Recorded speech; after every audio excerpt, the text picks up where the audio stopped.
In there. Looks kind of cool to me, but you always have that original that you can always fall back on. Let's go in and do some more retouching on another photo.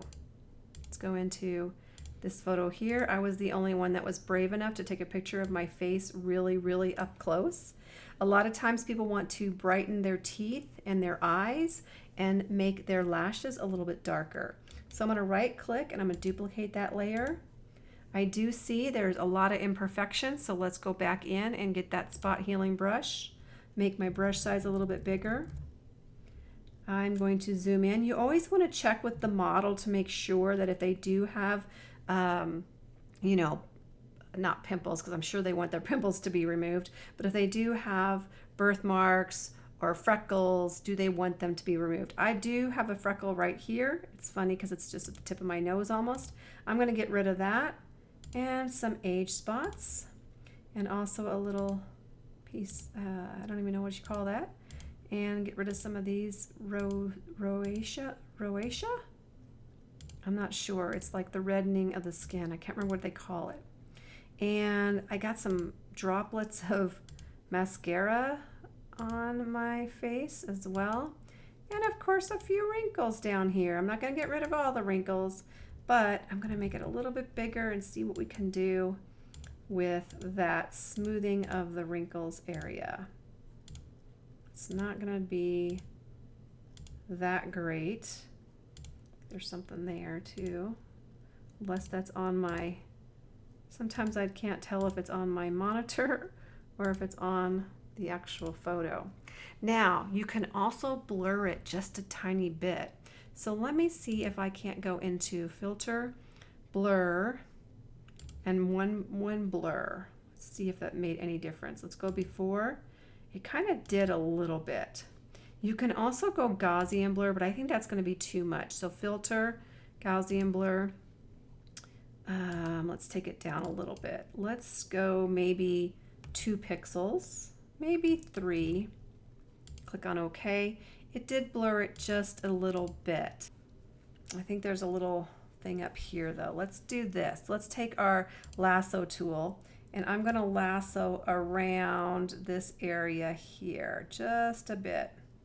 Let's just see what would happen. We have 0 feather. I'm going to go to select feather. I'm going to feather it about 20 pixels. Just to give it a little bit smoother area. And then I'm just going to go to filter and blur and Gaussian blur just to check this out. So I do want to, let's see, that's blurring it a ton, right? We don't want to do that. I'll take it down. I'm just going to blur it about 2 or 3 pixels, maybe a little more, just to kind of get those pores away. Okay, I'm going to click on OK. And let's see the before and after. Oh yeah, much better. Still a little bit rusty right about there. So let's go in there and see if we can't get rid of, there we go. That's a little bit better. You can sometimes overdo it, but we're zoomed in really tight. So I can get rid of some of this blurriness over here as well. I'm gonna get the lasso tool. I'm gonna put the feather up to about, oh, let's say 20, 30 points. And it's gonna go ahead and select where I have a lot of pores. And I'm gonna go into filter, blur, Gaussian blur.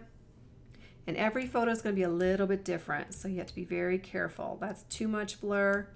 That's getting better. Right about there looks good. And I'm going to deselect. Okay, let's zoom back out.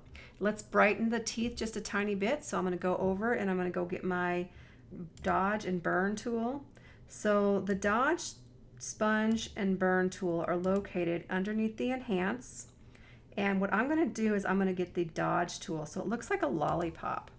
I'm going to make my brush size about the size of my teeth. And there's a bunch of ways you can do this, so don't think that this is the only way. I like to do it the quick, fast, easy way. I'm going to click and drag. Now look at that, way too white. So I'm going to Control Z to undo. Exposure I'm going to take down to about 65%. And I'm going to make this brush size a little bit bigger using my right bracket, left bracket.